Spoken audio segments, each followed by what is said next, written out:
দর্শক স্বাগত জানাচ্ছি টিভেন24 নিউজ নেটওয়ার্কের নিয়মিত আয়োজন ডিভিউজ অনুষ্ঠানে। আপনাদের সাথে আছি আমি ইহসান জুয়েল। আমরা এই অনুষ্ঠানের মাধ্যমে চেষ্টা করি আপনাদের আমেরিকায় বসবাসরত বাংলাদেশি কমিউনিটিকে শিক্ষা, স্বাস্থ্য, চাকরি থেকে শুরু করে একেবারে প্রয়োজনীয় তথ্যগুলো আপনার ঘরে পৌঁছে দিতে। অর্থাৎ প্রত্যেকটি দিন যাপনের জন্য আপনার কাছে যে তথ্যগুলো দরকার হয় সে তথ্যগুলো পাওয়া যায় আমাদের এই ডিভিউজ অনুষ্ঠানে। আজকে আমরা যে বিষয়টি নিয়ে কথা বলবো, এটি যারা স্বাস্থ্য সেবা নিয়ে থাকেন তাদের জন্য খুবই গুরুত্বপূর্ণ, মেডিকেয়ার। অর্থাৎ অনেকেই মেডিকেয়ার শব্দটির সাথে পরিচিত, কিন্তু কিভাবে এটি পাবেন, কখন পাবেন এবং পাওয়ার জন্য আপনার কি কি যোগ্যতা লাগবে, পেলে কি সুবিধা পাবেন, এই প্রশ্নগুলো অনেকের মনেই ঘুরপাক খায়। সেই প্রশ্নগুলো উত্তর খুঁজবো আজকে আমরা, এবং এই কারণে আমরা স্টুডিওতে আমন্ত্রণ জানিয়েছি licensed independent Medicare broker Ashraf আহমেদকে। আশরাফ ভাই, আপনাকে স্বাগত জানাচ্ছি। ধন্যবাদ আপনাকে, ধন্যবাদ টিভিএন কর্তৃপক্ষকে আমাকে ইনভাইট করার জন্য, এমন একটা গঠনমূলক আলোচনা করার সুযোগ প্রদানের জন্য। আমরা আপনারা যারা দেখছেন দর্শক, সরাসরি তারা টেলিভিশনে একটি নাম্বার আমরা দেখাচ্ছি, এই নাম্বারে টেলিফোন করে এ বিষয়ে যদি আপনার কোনো প্রশ্ন থাকে সেটি করার সুযোগ পাবেন। একই সঙ্গে এই অনুষ্ঠানটি টিভিএন24 এর ফেসবুক পেজে লাইভ হচ্ছে, সেখানেও কমেন্টসে আপনারা যে কোনো প্রশ্ন করতে পারবেন, আমরা চেষ্টা করব সেই প্রশ্নের উত্তর খুঁজে দেওয়ার। একেবারে সরাসরি আলোচনা চলে যাচ্ছি। আশরাফ আহমেদ ভাই, আপনার কাছে যেটি জানতে চাই, অনেকেই শুরুতে একটু কনফিউজড হয়ে পড়েন মেডিকেয়ার মেডিকেড এই দুটো বিষয় নিয়ে। কখন আসলে কারা মেডিকেড পাচ্ছেন, কারা মেডিকেয়ার পাচ্ছেন? খুব নাইস কোয়েশ্চেন। সো মেডিকেড আমরা সবাই জানি, এটা আমরা সবাই অবগত আছি, তাও একটু ডিটেলস বলি। মেডিকেডটা হচ্ছে স্টেট এবং ফেডারেল ফান্ডিং থেকে আসে মেডিকেল কাভারেজের জন্য, সবার জন্য। আর মেডিকেয়ার হচ্ছে যারা 65 হয়ে গেছেন তাদের জন্য, যারা রিটায়ার্ড করছেন তাদের জন্য, এবং কিছু কিছু ক্ষেত্রে ডিসেবিলিটি থাকলে তারাও মেডিকেয়ার পেয়ে থাকেন। যেমন এক্সাম্পল স্বরূপ বলতে পারি end stage kidney disease, certain type of cancers, হ্যাঁ, এসব থাকলে বা ডিসেবিলিটি থাকলে আপনি তখন মেডিকেয়ার পেতে পারেন। অর্থাৎ দুটো বিষয় আমরা পরিষ্কার হচ্ছে, একটি হলো আপনার বয়স 65 বছরের উপরে হতে হবে, অথবা আপনার বয়স কম হতে পারে কিন্তু যদি নানা ধরনের ডিসেবিলিটি থাকে কিংবা খুব সিভিয়ার কোনো ওষুধ থাকে, আপনি মেডিকেয়ার পাওয়ার জন্য যোগ্য। তাহলে 65 বছর যারা, আমরা স্বাভাবিক জীবন যাপনের কথা যদি শুরুতে আলোচনা করি, যাদের বয়স 65 বছর, তারা কি 65 বছর হলে তারপর আবেদন করবেন, না কবে নাগাদ এটি আবেদনটা তারা শুরু করবেন? Again very good question. তো যারা রিটায়ার্ড করে ফেলতেছেন, রাইট, বা রিটায়ার্ড করার ইচ্ছা পোষণ করতেছেন, তারা 65 ইজ দ্য এজ, রাইট, সাধারণত। সো তখন তাদের 60 একটা 7 মান্থের একটা উইন্ডো থাকে। সো 65 হওয়ার 3 মাস আগের থেকে আপনি অ্যাপ্লাই করতে পারবেন, এবং 65 হওয়ার 3 মাস পর পর্যন্ত এই 6 তো 7 মাস বললাম, কিন্তু উইন্ডোটা 7 মাস, এইটার জন্য 65 হওয়ার 3 মাস পর্যন্ত। কিন্তু যেমন ধরেন আমার বার্থডে 10 সেপ্টেম্বর, রাইট, সো আমার মাস শেষ পর্যন্ত আমার সময় থাকবে, যখন আমার হাইপোথেটিক্যালি সেপ্টেম্বর 30 তারিখ পর্যন্ত। সো এর জন্য বলা হয় 6 to 7 মান্থের একটা উইন্ডো থাকে, এই মধ্যেই আপনাকে অ্যাপ্লাই করতে হবে যদি আপনি রিটায়ার এবং এই দেশে কাজ করে থাকেন। হ্যাঁ, but as I said before, আপনার অন্যান্য ক্ষেত্রে যেমন ডিসেবিলিটি থাকলে তখন আবার নিয়মটা অন্যরকম। কিন্তু ধরুন কেউ একজন জানেন না, তিনি হয়তো আজকে আপনার অনুষ্ঠানটা দেখে জানলেন যে 65 বছর তো আমার হয়ে গেছে, আমার তো খেয়াল ছিল না মেডিকেয়ারের আবেদন করার, তার পুরো 65 বছর বয়স শেষ, তখন তিনি কি করবেন? যদি 65 বছর 3 মাস পার হয়ে যায় এবং উনি যদি রিটায়ার্ড করে থাকেন এবং জব থেকে যদি কোনো ইন্স্যুরেন্স না থাকে, তাহলে সামান্য একটা পেনাল্টি, অ্যাজ লং অ্যাজ উনি তাড়াতাড়ি যত দ্রুত সম্ভব অ্যাপ্লাই করে থাকেন। হ্যাঁ, এবং অ্যাপ্লাই করা খুব সহজ, আপনার এসএসআই অফিসে যেতে হবে, আর SSI.gov এ যেতে পারে, বা আমরা যারা লাইসেন্সধারী আছি, হ্যাঁ, তাদেরকে কল করতে পারেন। অ্যান্ড উই ইউজুয়ালি আমরা কিভাবে অ্যাপ্লাই করতে হয়, ন্যাভিগেট করতে হয়। মেডিকেয়ারটা হচ্ছে কি একটা কমপ্লিকেটেড প্রসেস। হ্যাঁ, সো কমপ্লিকেটেড কারণ মেডিকেয়ারটা কখন অ্যাপ্লাই করা, কখন না অ্যাপ্লাই করা, পেনাল্টি, তারপরে ধরেন কমপ্লিকেটেড প্রসেস। এর জন্য বললাম then part A, part B, part C, part D, এই 4টা কনসিস্ট করে মেডিকেয়ারটা হচ্ছে, রাইট। মানে অনেকগুলো অঙ্ক মিলিয়ে তারপর মেডিকেয়ারে যেতে হয়।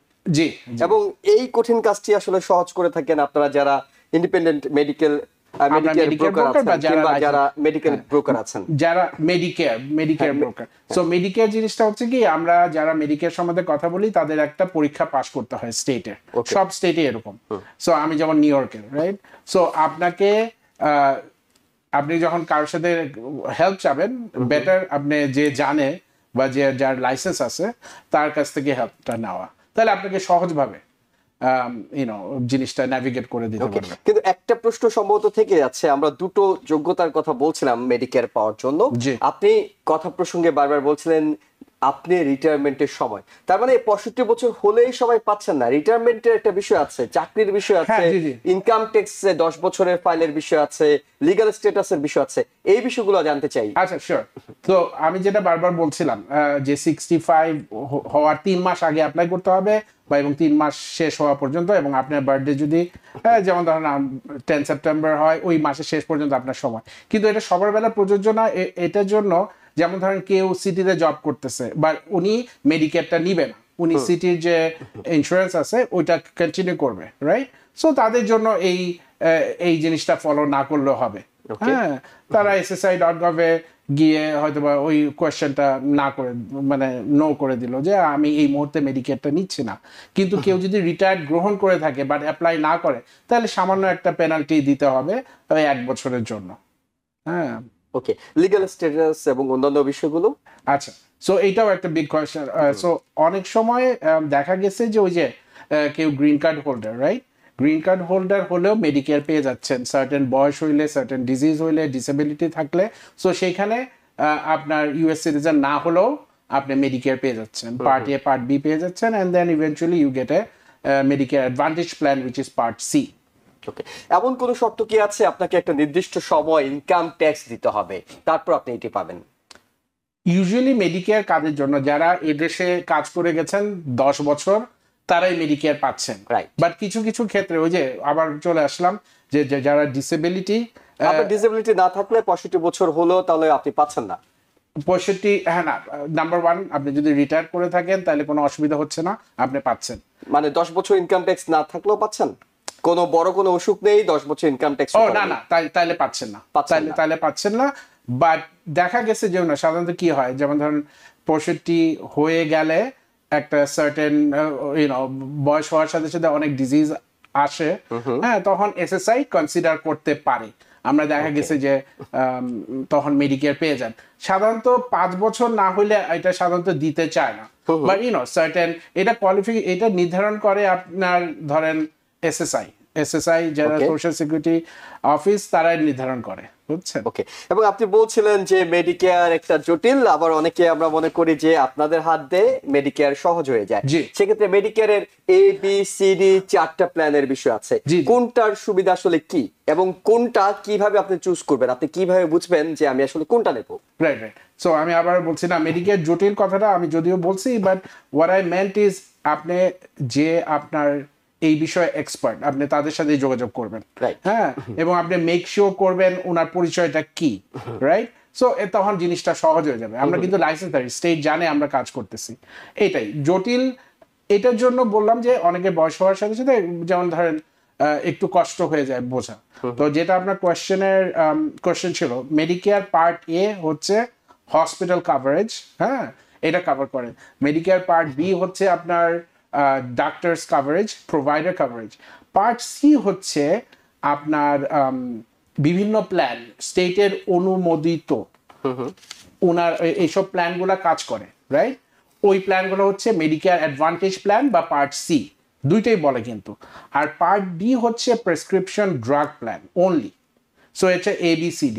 ইউজুয়ালি যারা অবসর গ্রহণ করেন এবং যারা অন্যান্য এক্সিস্টিং কাভারেজ থাকে না, যেমন আমি কেউ অবসর গ্রহণ করলেন এবং ওনার কোনো কাভারেজ নাই, রাইট, এবং উনি জব থেকেও পাচ্ছে না, সাধারণত A, B ওনারা পেয়ে যান অটোমেটিক। তখন একটা প্ল্যান চুজ করা লাগে, ওটা Medicare advantage plan, and then part D আসে which is only prescription plan only. হ্যাঁ, সো এখানে বোঝার কিন্তু বেশ কয়েকটা ব্যাপার আছে, রাইট? আচ্ছা, তার মানে আপনি বলছেন যে কেউ কেউ অটো পেয়ে যান আর কাউকে কাউকে আবেদন করতে হয়? না না, সবাইকেই আবেদন করতে হবে। ওকে, অটো কেউ পাচ্ছেন না? অটো আমি আনলেস অটো মানে আপনি তো একটা থ্রুতে মানে স্বয়ংক্রিয়ভাবে আপনি আপনার বয়স 65 হয়ে গেল, না না ফেডারেল আপনাকে দিয়ে দিচ্ছে, আপনাকে এমন কোনো বিষয় নেই? জানাতে হবে এসএসআই অফিসে গিয়ে আপনি 65 বছর হওয়ার 3 মাস আগে এবং 3 মাস পরে এই উইন্ডোর মধ্যে আপনি জানাতে হবে, গিয়ে অ্যাপ্লাই করতে পারেন। যদি মিস করেন কোনো অসুবিধা নেই, এরপরেও আপনি অ্যাপ্লাই করতে পারবেন। সার্টেন একটা পেনাল্টি, ওটা বলে 10% মতো ওইটা পার্ট বি থেকে কেটে রাখে। তারপর আবার যদি আপনার মেডিকেড থাকে ওইটা আবার দিতে হয় না, অনেক সময় দেখা গেছে। Okay. সো এই 4টা প্ল্যান সম্পর্কে আমরা ধারণা পেলাম, কিন্তু এই 4টা প্ল্যানের মধ্যে আপনি কোনটা নেবেন? আচ্ছা, সো পার্ট এ বি আপনি পেয়ে যাচ্ছেন, সাধারণত পেয়ে যাচ্ছেন, সাধারণত এই দেশের সিটিজেন হলে পেয়ে যাচ্ছেন। অনেক সময় পার্ট এ এটা একটু কষ্ট হয়, বাট পার্ট এ বি পেয়ে যাচ্ছেন, উইচ ইজ পার্ট এ হচ্ছে হসপিটাল কভারেজ, পার্ট বি হচ্ছে প্রোভাইডার কভারেজ, পার্ট সি টা হচ্ছে ওই যে বিভিন্ন প্ল্যান যারা এই স্টেটের আন্ডারে কাজ করে। হ্যাঁ, সো ওই প্ল্যান যেটা আপনার জন্য ভালো হয়, তো সেটা আপনি কেমন করে চুজ করবেন? That's a good question. তো এটা চুজ করবেন আপনার যে প্রোভাইডার আছেন। হ্যাঁ, যেমন ধরেন আপনি কোনো প্রাইমারি কেয়ার ফিজিশিয়ানের কাছে যাচ্ছেন, রাইট? সো ওনাকে জিজ্ঞেস করবেন কোন প্ল্যানটা ভালো হয়। খালি ওনাকে না, আপনার কার্ডিওলজিস্ট যে আছেন, আপনার নেফ্রোলজিস্ট যিনি আছেন, ওনাকে জিজ্ঞেস করবেন যে কোন প্ল্যানটা আমি নিব। আপনার কোন হসপিটাল যান, রাইট? সো মেক শিওর করে আপনাকে প্ল্যান নিতে হবে। ওই যে পার্ট সি বা মেডিকেল অ্যাডভান্টেজ প্ল্যান যেটা আছে, আপনি এখন আমি প্ল্যানের নাম বলতে পারবো না কমপ্লায়েন্সের জন্য, বাট আপনাকে বুঝে নিতে হবে যে এই হসপিটালে এইটা নেয়, রাইট?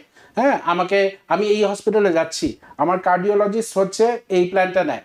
সো তাদেরও পরামর্শের ব্যাপার আছে, which is very important as well. Then আপনি তখন একজন এক্সপার্ট যারা আমরা লাইসেন্সধারী তাদের সাথে যোগাযোগ করতে পারি। ওকে, প্ল্যান ডি এর বিষয়টা অনেকটুকু বাদ পড়ে আছে, প্রেসক্রিপশনের যে বিষয়টি, এটা কতটা গুরুত্বপূর্ণ, কিংবা এটি কি ম্যান্ডেটরি কিনা কারো জন্য? পার্ট ডি ওরা দিয়ে দেয়, এটা অনলি প্রেসক্রিপশন ড্রাগ অনলি। হ্যাঁ, সো পার্ট সি আপনাকে নিলে সাধারণত ওখানে ড্রাগ কাভারেজটা থেকে থাকে। সো পার্ট ডি দিলেও তখন আপনি যে সার্টেন কার্ড, ওই যে পার্ট সি যেটা বললাম, যখন আপনি যে কোনো একটা প্ল্যান নিলেন, তখন আর আপনার পার্ট ডি নিয়ে আপনাকে চিন্তা করতে হবে না। পার্ট ডি আপনার আইদার অটো হয়ে যাবে, ওর আপনাকে যদি পার্ট ডি কোনো ওষুধ যদি আপনার স্পেসিফিক্যালি লাগে, তখন আপনি পার্ট ডি নেবেন। ওকে, কিন্তু আমরা জানি যে এর বাইরেও মেডিগ্যাপ কিংবা সাপ্লিমেন্ট প্ল্যান বলে একটা জিনিস আছে, সেটা আসলে কি? সেটা হচ্ছে যদি কোনো কিছু কাভার না করেন, হ্যাঁ, তখন আপনি ওই যে মেডিক্যাপটা তখন ওই বাকিটুক সাপ্লিমেন্ট দিয়ে কাভার করে। ওকে, আপনাকে কি কোনো পে করতে হচ্ছে আপনি যে প্ল্যানগুলো নিচ্ছেন, এবং এই প্ল্যানগুলো অনুযায়ী কোনটার জন্য কি ধরনের পে গুলো করতে হচ্ছে? এটা এই যে ওই যে বললাম লাইসেন্সধারী যে সে আপনাকে সুন্দরভাবে বুঝাই দিতে হবে। কিছু প্ল্যান আপনাকে পে করতে হবে। It depends on lot of things. হ্যাঁ, যেমন ধরেন আপনি যদি মেডিকেড থাকে, এর সাথে মেডিকেয়ার আপনার চলে আসে, তখন আপনি ডুয়েল প্ল্যান, যেগুলো DSNP প্ল্যান, হ্যাঁ, ওটা সাধারণত ভর্তুকি আপনি পাচ্ছেন। সো জাস্ট লাইক মেডিকেডের মতো চিন্তা করেন, সাধারণত খুব কম পে করতে হয়, কোনো প্রিমিয়াম থাকে না, রাইট? সো ওই DSNP প্ল্যানগুলোতে সাধারণত আপনাকে কোনো কিছু দিতে হয় না সাধারণত। এমনি কিছু টোপে থাকে, বাট প্রিমিয়াম যা বলেন সাধারণত দিতে হয় না। অ্যান্ড সব প্ল্যানেই যেমন ধরেন একটা সার্টেন ইয়া পর্যন্ত কাভার হয়, তারপরে হয়তোবা কিছু দিতে হলেও হইতে পারে, রাইট? কিন্তু ডিসনি প্ল্যান জাস্ট মেডিকেটের মতো, যেহেতু মেডিকেট আমাদের শ্রোতারা জানেন, হ্যাঁ, তো মেডিকেট যদি থাকে তাইলে আপনার মেডিকেয়ার এবং প্ল্যান থাকলে এটা সাধারণত ভালোই কভার করে, এবং সাধারণত খরচের ব্যাপারটা খুবই নগণ্য থাকে। আরেকটা ব্যাপার বলে নিই, যদি কারো মেডিকেড না থাকে, তখন বিভিন্ন প্ল্যান আছে যেগুলা মান্থলি কিছু জায়গায় প্রিমিয়াম দিতে হয়, কিছু জায়গায় প্রিমিয়াম দিতে হয় না, বুঝছেন? সো একজন লাইসেন্সধারী আপনাকে পুরা প্ল্যান দেওয়ার আগে আপনাকে কিন্তু এক্সপ্লেন করতে হবে। ফার্স্ট আপনি বুঝে নেবেন আপনার কোন প্ল্যান, এবং সেটাও তারও দায়িত্ব যে আপনি কোথায় যাচ্ছেন এটা ফাইন্ড আউট করা, রাইট? এন্ড দেন আপনাকে প্ল্যান দেওয়া আস্তে ধীরে, বুঝছেন? এবং সেক্ষেত্রে ধরেন আপনি কোন একটা প্ল্যান এখন নিয়ে দিলেন, সেটি কি আপনি চেঞ্জ করার সুযোগ পাচ্ছেন, চুজ করে কিংবা এটির সঙ্গে একটু যোগ করব, সেটা হলো যে আপনাকে কি বছর এটিকে রিনিউ করতে হচ্ছে কিনা, সেই রিনিউ করার সময়টা আবার কখন? আচ্ছা, মেডিকেড আপনাকে রিনিউ করতে হবে। সো আপনার মেডিকেডটা মনে রাখতে হবে যে আপনার যদি মেডিকেড নাও থাকে, প্রতি মেডিকেড যে অ্যাপ্লিকেশন আছে ওটা আপনাকে রিনিউ করতে হবে, বা আপনার যদি মেডিকেয়ার থাকে ওটারও একটা রিনিউ ডেফিনেটলি করতে হবে। বাট মেডিকেডটা আপনাকে রিনিউ করলে মেডিকেডটা সাধারণত হয়ে যায়। হ্যাঁ, আরেকটা কথা হচ্ছে, প্রশ্নটা আপনার কি ছিল জানি? জি, প্রশ্ন করছিলাম যে এইটা রিনিউ করার সময়টা আসলে কখন? এক একজনেরটা এক এক সময় রিনিউ করার। ওই যে ওনার যদি কোনো প্ল্যান থাকে যে এটা এটা আমরা যারা আমরা বের করে দিতে পারবো, এবং যারা মেডিকেটে কাজ করেন তারাও বের করে কোনো কোনো ইয়া নাই। যেমন আপনি রিনিউ করছেন, আপনি অ্যাপ্লিকেশনটা করছেন এই টাইমে, সো আপনার রিনিউ টাইমটা ডিফারেন্ট হবে। বাট আপনি আরেকটা কথা বলছেন যে চেঞ্জ করা যাবে কিনা। সো মেডিকেয়ারে একটা বলে open enrolment period. So open enrolment সাধারণত অক্টোবরের 15 থেকে, যেমন এই বছরে ডিসেম্বরের 7 পর্যন্ত বা ডিসেম্বরের ফার্স্ট উইক পর্যন্ত থাকে। এর মধ্যে আপনি যে কোনো এক্সিস্টিং প্ল্যানেই থাকুন না কেন, আপনি যদি চেঞ্জ করতে চান, নো কোয়েশ্চেন আস্ক, আপনি চেঞ্জ করতে পারবেন। এটাকে বলে ওপেন এনরোলমেন্ট পিরিয়ড। আরেকটা হচ্ছে, সরি আমি বলে, আরেকটা হচ্ছে ইনিশিয়াল এনরোলমেন্ট পিরিয়ড, যেটা হচ্ছে আপনি 65 হচ্ছেন 3 মাস আগে এবং ওই যে 3 মাস পরে। সো ওপেন এনরোলমেন্টে আপনি যে কোনো সময় চেঞ্জ করতে পারবেন প্ল্যান, এটা কোনো ধরনের কোশ্চেন করা হবে না। ওকে, আপনি কি এই মেডিকেয়ারে ভিশন, হিয়ারিং এবং ডেন্টাল এইসব ফ্যাসিলিটিস গুলো পাচ্ছেন? জি, মেডিকেয়ার অ্যাডভান্টেজ প্ল্যানে এইসব কভারেজ যেটা আপনি বললেন, এগুলো বেসিক কভারেজ গুলো থাকবে। এবং অনেক সময় কোন এজেন্ট গোপন চার্জ রাখেন, কিংবা কেউ মেডিকেয়ার ফ্রডের কথা আমরা অনেক সময় শুনি। Very good. এই মেডিকেয়ার ফ্রড এড়িয়ে চলার জন্য আমরা মেডিকেয়ার ফ্রডের সম্পর্কে জানতে চাই না, মেডিকেয়ার ফ্রডের শিকার যাতে কেউ না হন, তাকে আসলে কোন বিষয়ে সতর্ক ভেরি গুড থাকতে হবে? Question again. মেডিকেয়ার ফ্রড খুব বড় একটা জিনিস। হ্যাঁ, যেমন 65 হয়ে গেছেন, হ্যাঁ, এনাদের সাথে খুব বেশি হয়। সো বেসিক কিছু জিনিস আপনাকে ফলো করতে হবে, ভেরি বেসিক। কি ফলো করতে হবে? র্যান্ডম মানুষকে আপনার কোনো সময় কোনো ইনফরমেশন দিবেন না। হ্যাঁ, রাস্তায় দেখা হলো, বাই দ্য ওয়ে আমাদের মেডিকেয়ারে কিন্তু আমরা ইনিশিয়েট করে সেল করতে পারি না। মানে আপনার সাথে আবার মিট করলাম, ধরেন না আপনি 65, সরি কথা, সো আপনাকে আমি গিয়ে বলতে পারবো না আমার প্ল্যানটা নেন। হ্যাঁ, হয়তোবা কথা বলছেন। সো ইনিশিয়েটটা আসতে হবে কাস্টমারদের সাথে, আমি এরকম করে সেল করতে। এর জন্য মেডিকেটটা খুবই কমপ্লিকেটেড। সো আপনি খুবই বেসিক জিনিস যদি ফলো করেন, কাউকে আপনি ইনফরমেশন র্যান্ডমলি দিলেন না, বা অনলাইনে আপনি যেমন ধরেন কাউকে ইনফরমেশন দিলেন না, এইসব জিনিস খুব বেশি করে ফলো করতে হবে। হ্যাঁ, কেউ রেফারেলে যদি আসে, কেউ ডাক্তার যদি বলে, বা কারো আপনি চিনতেছেন, আপনি ওনাকে দেখতেছেন, সো দেন আপনি ইনফরমেশনটা দিবেন। তার মানে একটা সতর্কতার জায়গা হলো আপনার সাথে তারা কেউ যোগাযোগ করবেন না, মানে যিনি কাস্টমার কিংবা যার বয়স 65 হয়ে গেছে তার সাথে কোনো মেডিকেল এজেন্ট কিংবা এজেন্সি যোগাযোগ করবে না। না, যোগাযোগ করতে পারবে। ওকে, যোগাযোগ করতে পারবে, বাট আপনার দায়িত্ব হচ্ছে তাকে যাচাই করা। হ্যাঁ, সে থেকে কোথায় বসে, ফোন নাম্বারটা কি, এই নয়, একজনকে যাচাই করা। আমি কিন্তু আপনার ফোন নাম্বার নিয়ে আপনাকে লুক আপ করতে পারি, রাইট? এবং আপনি কাউকে চিনছেন কিনা, রাইট? ইউজুয়ালি আমরা ডাক্তারদের সাথে কাজ করি, ফার্মেসিদের সাথে কাজ করি। সো মানে আপনি র্যান্ডমলি বা এইভাবে না করে, ইনফরমেশন না দিয়ে একটু যাচাই করবেন। আপনাকে ইন্টারনেটে কেউ নক করলো, পট করে ইনফরমেশন দিয়ে দিবেন না। ফোনে নক করে একটা লিংক পাঠালো, আপনি সেটা ফিল আপ করে দিয়ে দিবেন না। অ্যাবসলিউটলি, এটা খুব বেশি হয়। পট করে আপনি নাম, ডেট অফ বার্থ দিয়ে দিচ্ছেন, ওখান থেকে আপনার ইনফরমেশন নিয়ে সে বিভিন্ন কাজ করে ফেলতেছে। পট করে আপনার এমবিআই নাম্বার দিয়ে দিবেন না, which is the Medicare number, right? ওটা এমবিআই নাম্বারটা খুবই ইম্পর্টেন্ট। হ্যাঁ, এটা আপনাকে দেওয়া হয় সোশ্যালের মতো, right? So unless you know him, বা আপনি রেফার করে পাচ্ছেন, বা আপনি একটু যাচাই করে নিচ্ছেন, এতটুকুই। ওকে, এবং আরেকটা গুরুত্বপূর্ণ প্রশ্ন আপনার কাছে করতে চাই, যারা নতুন এসেছেন, অর্থাৎ তার বয়স হয়তো 65 হয়ে গেছে, কিন্তু তিনি হয়তো এখনো সিটিজেন কিংবা গ্রিন কার্ড হোল্ডার না, তারা কি কোনোভাবে, তার যদি জটিল কোনো রোগ না থাকে, তারা কি কোনোভাবে মেডিকেয়ার পাওয়ার যোগ্য? না, মেডিকেয়ারে ওই যে সংজ্ঞাতে যেতে হবে, আবার মেডিকেয়ার 65 হতে হবে, উইচ ইজ ওনারা মিট করতেছেন।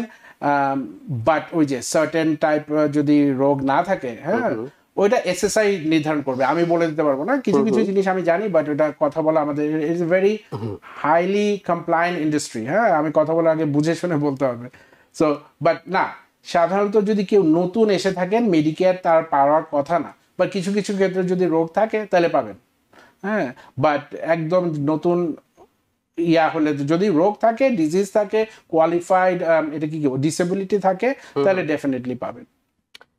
এবং এইটি আমরা যে বিষয়টি নিয়ে আলোচনা করছিলাম, এটি নিঃসন্দেহে গুরুত্বপূর্ণ, কারণ অনেকেই এই বিষয়গুলো জানেন না, কিংবা জানলেও কোথায় গিয়ে যোগাযোগ করবেন তিনি হয়তো সেই বিষয়টি ফাইন্ড আউট করতে পারেন না। জি, তো সেক্ষেত্রে আপনার কাছে যেটি জানতে চাই, বাংলাদেশি কমিউনিটি যারা আছেন জি। তারা তো সাধারণত একজন বাংলা ভাষী এজেন্ট খুঁজেন।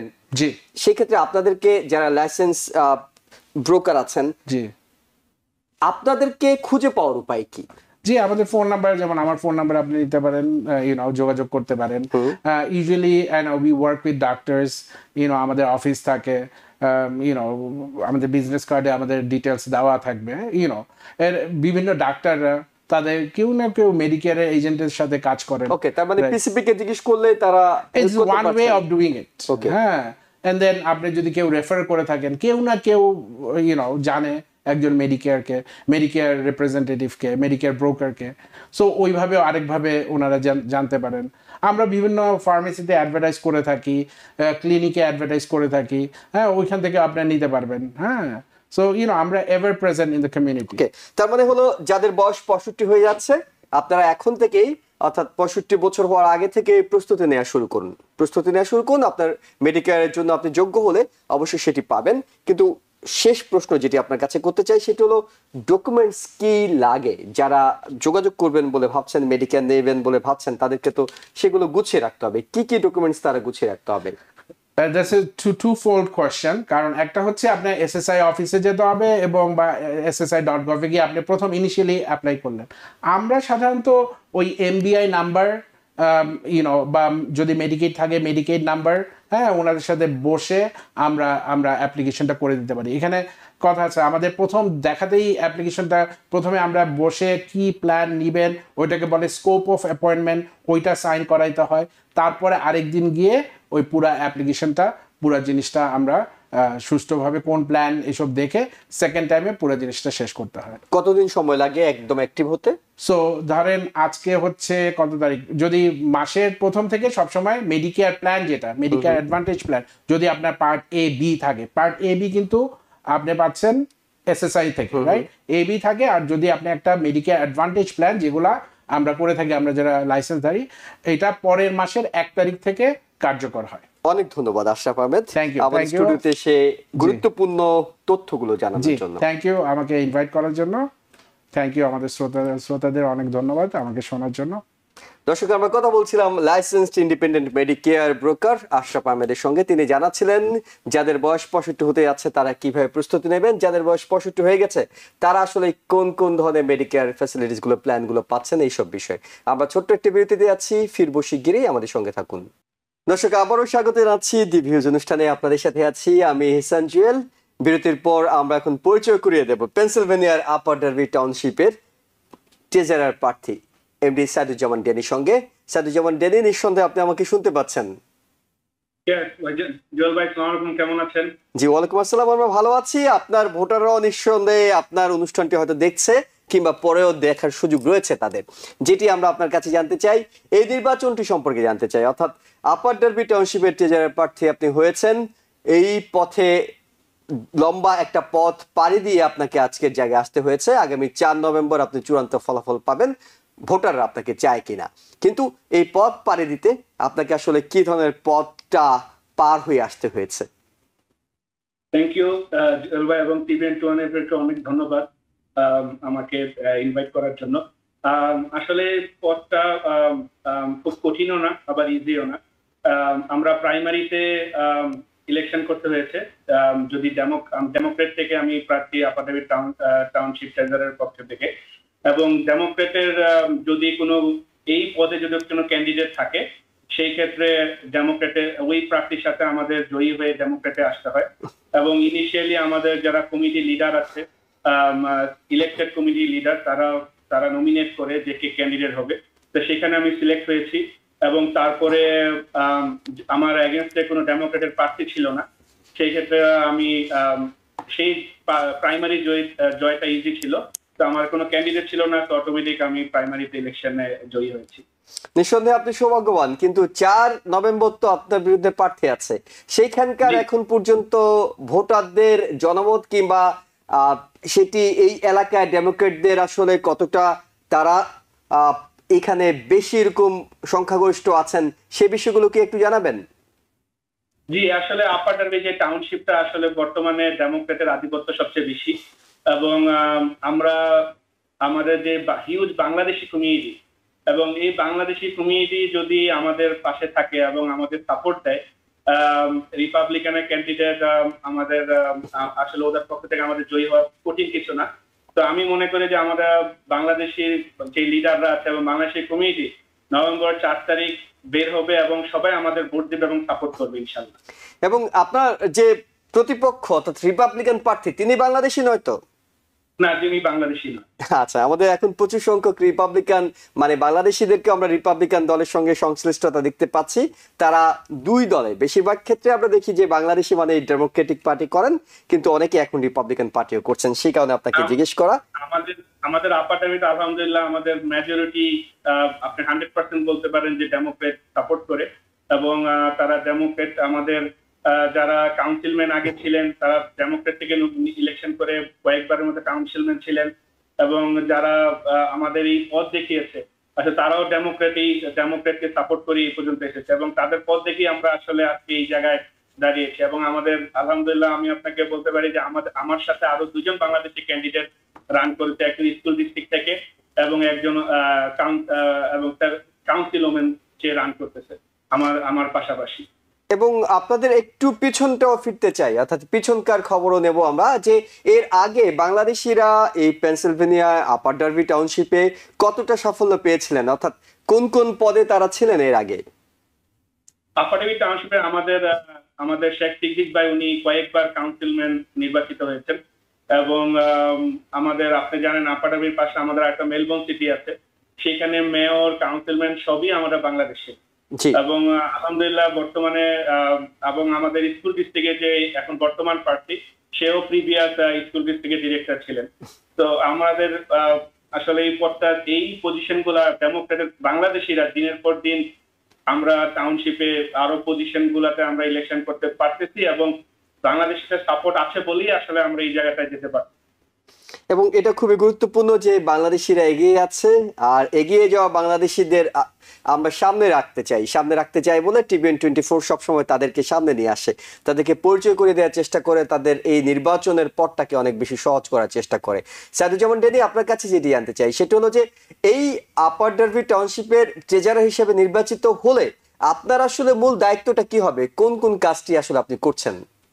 দেখেন, আমাদের এই টাউনশিপের ট্রেজারার পদের দায়িত্ব হলে আমাদের আমার মেইন যে কাজটা থাকবে যে টাউনশিপের যেই ফান্ডিং বা টাউনশিপের যেই বাজেট আসে বা টাউনশিপের যেই কোন কোন পদে বা কোন কোন জায়গায় বাংলাদেশিরা যেতে পারে, এবং এই ইনফরমেশনটা আমাদের কাজটা হচ্ছে আমরা জিনিসটাকে ইনফরমেশনটা বাংলাদেশিদের কাছে পৌঁছানো, বা আমার নট অনলি বাংলাদেশি আপনার কমিউনিটিকে, বা এখানে বাংলাদেশি হতে পারে, পাকিস্তানি হতে পারে, ইন্ডিয়ান বা আমেরিকান, আফ্রিকান আমেরিকান, এখানে আমাদের মাল্টিকালচারাল ইমিগ্রেন্ট আছে। এই আমাদের ইনফরমেশন গুলো বাংলাদেশি কমিউনিটির কাছে পৌঁছানো, যাতে তারা পজিটিভ নেগেটিভ এবং সবগুলা জিনিসই জানতে পারে যে টাউনশিপে কি হচ্ছে বা কত টাকা বাজেট আসতেছে, বাজেটটা কোথায় কাজে লাগতেছে, বা আমাদের কমিউনিটির জন্য যে কতটুকু হেল্পফুল। এই ইনফরমেশন গুলো আমার মেইন দায়িত্ব থাকবে ইনফরমেশন গুলো পাস করা, যাতে আমাদের বাংলাদেশের এই জিনিসগুলো সম্বন্ধে অ্যাওয়ার হয় এবং এই জিনিসগুলো সম্বন্ধে জানতে পারে। একটা খুবই অপ্রীতিকর প্রশ্ন, কিন্তু সেটি আমরা করতে চাই এই কারণে যে নিউ ইয়র্কের অভিজ্ঞতা থেকে আমরা বলছি, নিউ ইয়র্কে বেশ কয়েকটি জায়গা আছে যেখানে বাংলাদেশিরা অধ্যুষিত, অর্থাৎ বাংলাদেশিরাই সেখানে সংখ্যাগরিষ্ঠ, কিন্তু সেই একই জায়গায় আমরা দেখি একাধিক প্রার্থী, অর্থাৎ একই পদে বাংলাদেশিদের একাধিক প্রার্থী হয়ে বসে থাকেন, এবং শেষ পর্যন্ত তাদের জয়ের বিষয়টা কঠিন হয়ে যায়, কারণ একাধিক প্রার্থী যখন লড়াই করেন তখন আসলে অন্যরাই এগিয়ে যায় কিংবা বাংলাদেশিরা পারে না। আমরা জানি যে পেনসিলভেনিয়া, আপার ডার্বি, মেলবোর্ন, সেখানে বাংলাদেশি কমিউনিটি এক হয়ে কাজ করেন, আপনাদের মধ্যে একতা আছে আবার মতভেদও আছে। বাংলাদেশি কমিউনিটিকে এক করে নিয়ে আপনার সাথে অর্থাৎ একত্র করে কাজ করার ক্ষেত্রে আপনি কি ধরনের ভূমিকা রাখছেন কিংবা ভবিষ্যতে কি প্রতিশ্রুতি দেবেন? দেখেন, আপনার কোশ্চেনটা খুবই গুরুত্বপূর্ণ জুয়েল ভাই। এগুলা প্রত্যেকটা কমিউনিটি, নট অনলি বাংলাদেশ, এগুলো প্রত্যেকটা কমিউনিটি থাকে। আলহামদুলিল্লাহ আমাদের আপার ডার্বিতে এই জিনিসগুলোর সংখ্যা খুবই কম, বাট আমি এখানে দেখেন লাস্ট 20 years আমি আপার ডার্বিতে বিভিন্ন অর্গানাইজেশন এবং বিভিন্ন পজিশনে বা এজ এ বিজনেসম্যান হিসাবে বিভিন্ন জায়গায় কন্ট্রিবিউট থেকে শুরু করে প্রত্যেকটা জায়গায় ভূমিকা পালন করে থাকি, এবং লাস্ট কয়েক মাস যাবত আমরা চেষ্টা করতেছি যে কিভাবে বাংলাদেশে একজন আরেকজনের বিপক্ষে না দাঁড়ায়, যে আমরা একজন আরেকজন রেসপেক্ট করে, যে আমরা যে পজিশন গুলোতে যে যোগ্য প্রার্থী তাকে কিভাবে জয়ী করা যায়, এবং যে একজন প্রার্থীকে আমরা নমিনেট করবো আমরা বাংলাদেশের পক্ষ থেকে। তা আমাদের যারা কমিটি লিডার আছে, প্রত্যেকটা অর্গানাইজেশনের প্রেসিডেন্ট সেক্রেটারি সবাই এই ব্যাপারে একমত, এবং আমরা অনেকগুলো বিষয়ে আমরা সফল হয়েছি এই কাজগুলা করার জন্য। এবং ইন ফিউচারে আমার পার্সোনালি এবং আমার যারা বন্ধু বান্ধব আছে, আমার যারা ফ্রেন্ড সার্কেল আছে, আমার যারা লিডার আছে, আমি সবাইকে নিয়ে বসে এই জিনিসগুলা, যাতে যদি আমাকেও পিছাইতে হয় যে না আমি আমার পথ ছেড়ে দিয়ে যদি আরেকজন আসতে চায়, আমি সেটা মোস্ট ওয়েলকাম করবো। যদি যোগ্যতা অনুযায়ী প্রত্যেকটা প্রার্থী যদি আসে, সেক্ষেত্রে আমরা বাংলাদেশিরা আরো অনেক অনেক এগিয়ে যেতে পারবো এবং আমরা আরো অনেক সফল হবো আপাটাবি টাউনশিপ। জি, কতটা এগিয়ে যেতে পারি, অর্থাৎ বাংলাদেশিরা এখন পর্যন্ত পেনসিলভেনিয়ার শীর্ষ কোন পদে আছেন এবং কতটা সামনের দিকে তাদের ভবিষ্যৎ উজ্জ্বল বলে আপনি মনে করছেন? আপাটাবি টাউনশিপে বাংলাদেশের এখন পর্যন্ত কাউন্সিলম্যান পজিশনই আছে, যেটা আমাদের বলে গেছে সিদ্দিক ভাই কয়েকবারে কাউন্সিলম্যান ছিলেন। এইবারে আমাদের যে আমি ট্রেজারার পদে আছি, স্কুল ডিস্ট্রিক্টে আছে, এবং আমাদের আমাদের এক আপু সে কাউন্সিলও মেনে দাঁড়াচ্ছেন, এবং আমি আশা করি আমরা সবাই নভেম্বরে জয়ী হব। এবং এই জয়ীটা ধরেন আমাদের জন্য, আমাদের নেক্সট স্টেপে যাওয়ার জন্য আমাদের অনেক ভূমিকা পালন করবে। আমরা মনে করি যে আমরা আপাতত টাউনশিপে ইনশাল্লাহ এক সময় মেয়রও পদপ্রার্থী হতে পারি, এবং সেটা এমন না যে খুব বেশি দূরে। আমরা যদি এখনো চাই সেটা আমাদের পক্ষে পসিবল। সেই ক্ষেত্রেই যেটা আমরা বললাম যে আমাদের জায়গাটাকে আমরা সবাই এক হয়ে কাজ করতে হবে। যখনই আমরা এক হয়ে কাজ করতে হবে, ইনশাল্লাহ এটা আসলে আমাদের জন্য কোনো ব্যাপার হবে না। সেই এক হওয়ার জায়গা থেকে আপনার কাছে প্রশ্ন রাখতে চাই সাইদুজ্জামান ড্যানি, সেটি হলো যে আপনার পদে আপনি এককভাবে আছেন, ডেমোক্রেটিক প্রার্থীদের পক্ষ থেকে প্রাইমারিতে জিতে আপনি এখন লড়াই করবেন রিপাবলিকানের সঙ্গে, কিন্তু অন্য পদে যারা নির্বাচন করছেন, বাংলাদেশি আমাদের ভাই আমাদের বোনরা যারা নির্বাচন করছেন, তাদেরকে আপনি কতটা সহযোগিতা করছেন, আপনাকে তারা কতটা সহযোগিতা করছে? না, দেখেন এই ইলেকশনটা কিন্তু নট অনলি আমার ইন্ডিভিজুয়াল ইলেকশন, এটা নট অনলি বাংলাদেশে, আমাদের ডেমোক্রেটের এখানে যারা পদপ্রার্থী আছে, এটা আমাদের আরো দুইজন লার্জ কাউন্সিলম্যান আছে, আপনার জজ আছে, আমরা সবাই একত্রিত হয়ে ডেমোক্রেটের পক্ষ থেকে সবাই একত্রিত হয়ে আমরা কাজ করতেছি। নট আমি ইন্ডিভিজুয়াল, আমি আমার জন্য কাজ করতেছি, আমাদের যারা অন্যান্য বাংলাদেশিরা আছে ওরাও আমার জন্য কাজ করতেছে, আমি ওদের জন্য কাজ করতেছি, এবং যারা আমাদের অন্যান্য ডেমোক্রেট প্রার্থী আছে নট বাংলাদেশি, তাদের জন্য আমরা কন্টিনিউ কাজ করে যাচ্ছি। আমরা এই প্রশ্নটি করতে পারতাম যদি একেবারে নতুন কিছু হতো। এখন আমেরিকার বিভিন্ন স্টেটে, বিশেষ করে যেসব জায়গায় বাংলাদেশিরা আছেন, তারা নিঃসন্দেহে এগিয়ে যাচ্ছেন, নেতৃত্বের দিকে এগিয়ে যাচ্ছেন। তবে আমরা যেটি চাই, সবসময় টিভিএন থেকে বলি যে এইখানে আমেরিকায় যারা বসবাস করছেন বাংলাদেশি কমিউনিটি, তারা এইখানকার রাজনীতি করুন, যেটি সাইদুজ্জামান ড্যানি আপনি করছেন, আরো অনেকেই করছেন, ডক্টর নীর আহমেদ করছে এবং অন্যরা করছেন। নিউ ইয়র্কেও আমরা এগিয়ে যেতে চাই এবং অন্যান্য মিশিগানেও আমরা চাই যে বাংলাদেশি নেতৃত্ব উঠে আসুক। সেই কারণে আপনাকে হয়তো এটি জিজ্ঞেস করব না যে বাংলাদেশি হিসেবে এই পদে যেতে পেরে আপনার কাছে কেমন লাগছে, যেটি জিজ্ঞেস করবো সেটি হলো আমরা চাই আমাদের পরের প্রজন্ম, অর্থাৎ আপনিও নিঃসন্দেহে তরুণ প্রজন্মেরই প্রতিনিধি, কিন্তু পরের প্রজন্ম যারা বাংলাদেশি হিসেবে আছেন, যারা এখানে জন্ম নিয়েছেন, তাদেরকে অনেক বেশি সক্রিয় করতে, যাতে তারা সামনের দিকে বাংলাদেশি কমিউনিটির প্রতিনিধিত্ব করেন এবং বিভিন্ন গুরুত্বপূর্ণ জায়গায় যান। পেনসিলভেনিয়া, আপার ডার্বি, মেলবোর্ন সিটি, সেইগুলোর ক্ষেত্রে কেমন তরুণরা এগিয়ে আসছে, অর্থাৎ আপনার সাথে যারা কাজ করছেন সেখানে বাংলাদেশি তরুণরা কেমন আগ্রহ দেখাচ্ছেন, ভবিষ্যতে তরুণ নেতৃত্ব কেমন তৈরি হচ্ছে? জুয়েল ভাই, আপনি এত সুন্দর একটি প্রশ্ন করেছেন, যেটা আমি আসলে প্রতিনিয়ত বলে থাকি যে আমরা দেখেন, আমরা যদিও এই দেশে বর্ন না, বা আমরা অনেকে এই দেশে পড়াশোনা করেছি, আমি এই দেশে পড়াশোনা করেছি, আমি এখানে জ্যাকসন ইউনিভার্সিটি থেকে অ্যাকাউন্টিং গ্রাজুয়েশন করেছি, স্টিল আমি মনে করি যে আমাদের কমিউনিকেশন লেভেলটা যা হবে, আমাদের ইয়াং জেনারেশন যারা এখানে বর্ন হয়েছে, যারা এখানে পড়াশোনা করেছে, তাদের কমিউনিকেশন পাওয়ারটা অনেক বেটার।